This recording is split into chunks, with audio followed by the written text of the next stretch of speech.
So if you could just get over for a little while the need for the manifestations to show up in order to support you, if you could stop needing the manifestation, if you could enjoy the process of the vortex and let the manifestation happen when you're ready to receive it, rather than feel the absence of it because you're not ready to receive it, then you'd have a whole lot better time moving along.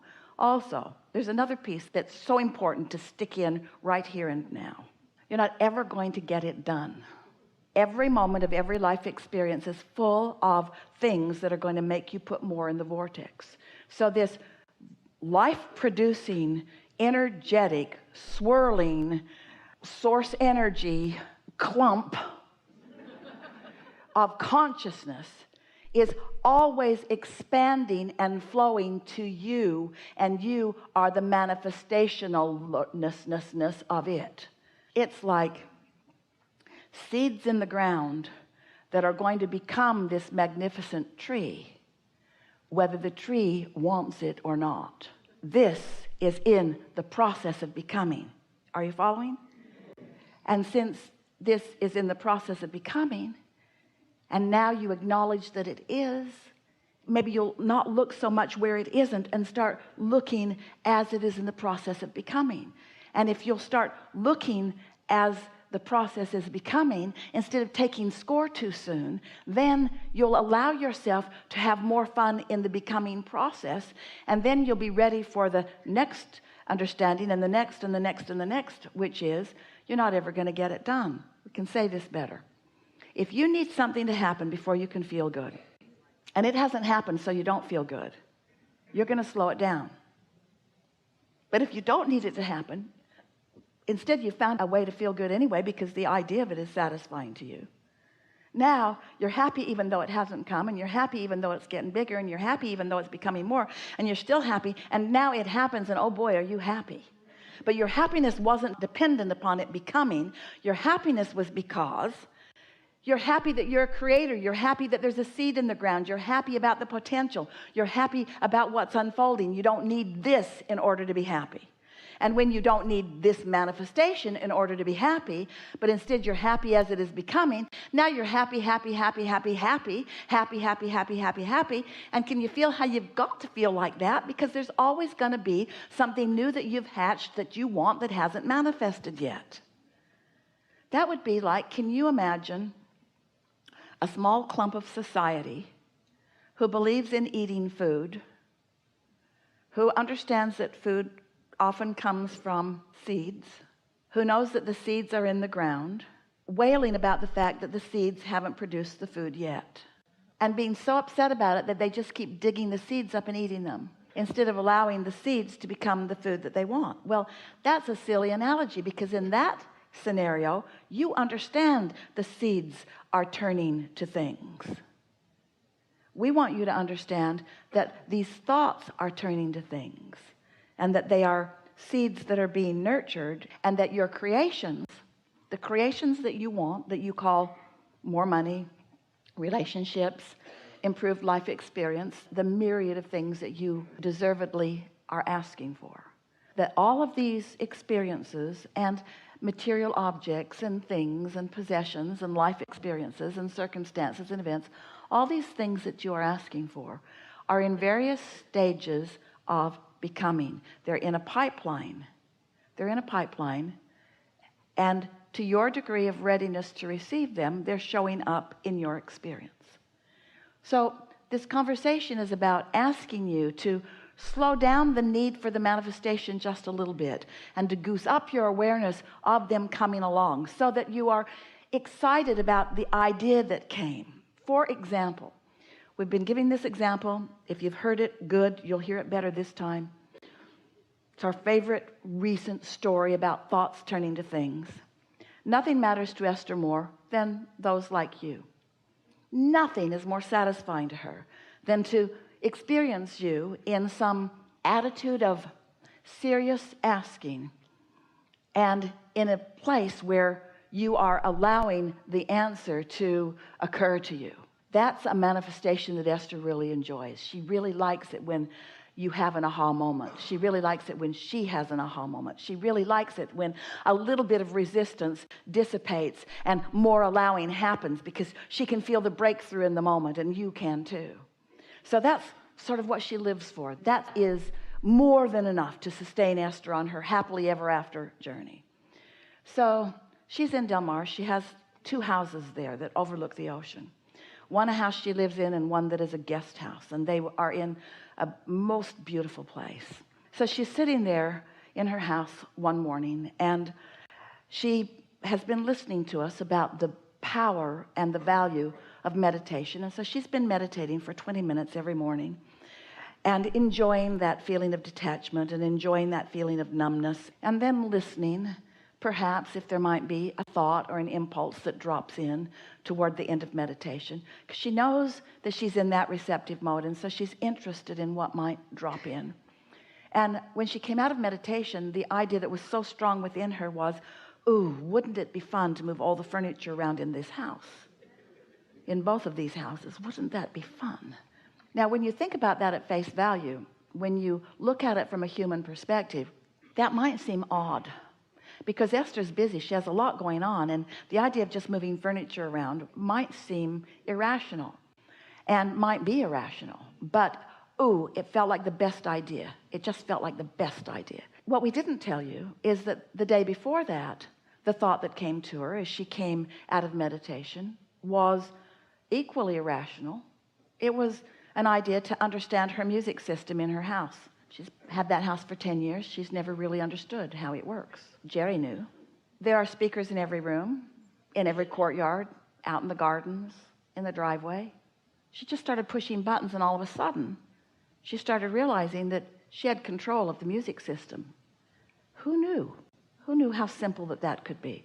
Just pushing the right combination of buttons made such a big difference. And then she started looking down the music menu, and she started playing beautiful music, all kinds of different music, classical music and rock and country music. And then she found the station that was rap. And she thought, ooh, that sounds so good. Now that's irrational. That's irrational. But her attention to it, her affection for it, her passion for it, it was undeniable. She couldn't not do it. It was so strong, and it was so satisfying. Each song better than the last. The way the music felt, the way the words moved with the music. She turned it up all through the house and all through the gardens. She just enjoyed it so much. And then she went on with her day, didn't think about it again. Now it's the second day, and now she's got this irrational passion coming out of meditation for moving furniture around. So she got online and found a company that could send 2 men and their truck to help her move the furniture. So they showed up, and they think she's nice and odd, because she's really too old to be that excited about anything. But she's just really excited about moving things around. And they want to know why she wants to move it around, and her answer is, I don't know. It just seemed like a really good idea. So they spent hours together. They moved this over here, and this over here, and this over here, and this over here, and this over here, and this over here, and this over here. They put most of it back where it was before, but they moved a lot of things around. But rather early in the process, they want to know who she is. These questions are bubbling within them. They're too shy to really ask. They're getting to know each other. They're actually all in love with each other. They're sharing water together. Esther wants to make everybody a sandwich. They're just really having a nice time together. And then Esther's talking about this beautiful day, and one of them then says, it is beautiful here, but I'm leaving. Esther couldn't understand that. She couldn't stand it. She couldn't stand the idea that this beautiful young man would leave this beautiful environment. Why? Where are you going? Alabama. Why? Why? Because I am a rapper, and I have some things going, and it's going better there than it is here, so I'm going to go there instead of here. And Esther said, hold on a minute. So she went and pushed her buttons, turned all the volume up in all of the zones, and now rap is playing everywhere for all the countryside to hear. In that moment, was the first clue that Esther had that Source knew something about why this felt good to her that she didn't consciously know. She's thinking, oh, that's what that was all about. That's why I learned the music system. That's why I found that. That's why I'm so excited about this. They said, what do you do? Esther said, I'm a teacher. What do you teach? Rap. Then she said, not really. What I teach is getting to live where you want to live. What I teach is living happily ever after. What I teach is you create your own reality. What I teach is life is supposed to be good for you. What I teach is life is supposed to be fun. And then she's got some CDs and some books, and she's gathering them up, and his eyes are bigger and bigger because he didn't know why he was there. He thought he was just taking an assignment. Now Esther understands why she wants to move furniture around. She needs a rapper in her house. She needs a rapper in her house. And why does she need a rapper in her house? Not just a rapper in her house. She needed this rapper in her house because his inner being and her inner being knew what a perfect match they were for each other. Knew what a powerful question he had pulsing within him and what a powerful answer Esther had pulsing within her. And this was the path of least resistance to get the two of them together. And that's how the universe works. Path of least resistance is being lined up for you all the time. But you're too smart for that because you're too busy for that. And you say, why would I take the time to learn this system now when I haven't known it in all these years and I've gotten by? Why would I take time away from something else important that I should be doing to be messing around with this and learning this? And then why would I spend an hour listening to rap? Why would I do that? I can't explain it. And the reason I can't explain it is because my vortex is more powerful than I am.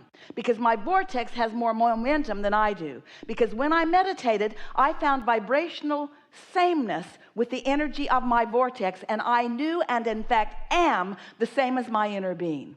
And so my inner being felt such enthusiasm because my inner being knows the manifestation that's down the pipeline, even though I can't see it. But because Esther, like so many of you and like not so many of you, is willing to follow an impulse just because it feels good, even though it is irrational. And that's the thing that most of you have sort of trained out of yourselves. You're not willing to do what feels best to you. So that brings us back to what we were saying earlier, that for most, these are just words, just another opinion, just words that might work or might not work, just words to you. We'd like you to trust, and we'd like you to apply, and we'd like you to live happily ever after. We'd like this to be the moment that you hook into that resonance and that triggers your connection to your guidance system. That would be a nice thing. But we also know that words don't teach, that it's only life experience that teaches. And that until you've had the experience of knowing for sure that you were resistant free because you'd meditated and quieted your mind and your mind was clear and you're swooning, you can feel it. You have no thoughts in your mind. You're not worried about bills. You're not mad at that person you work with. You're not worried about this or that. Your mind is clear, and in that absence of resistance, your vibration has risen. And you're in sync with that pure positive energy within you, and then something occurs to you, and you're not criticizing it, you're not judging it, you're not measuring it with other things, you're not asking someone else what they think. That's what would happen in many experiences. Many people would say, oh, I feel like moving the furniture around. And most people who live with you would say, what? Esther was fortunate. She was there all alone. Nobody was the boss of her, and nobody had an opinion. And almost everybody she knows or has ever known would have said, it looks perfect the way that it is. Why would you move it around? Didn't you buy every piece precisely to go where it's sitting? Didn't you measure everything before you put it there?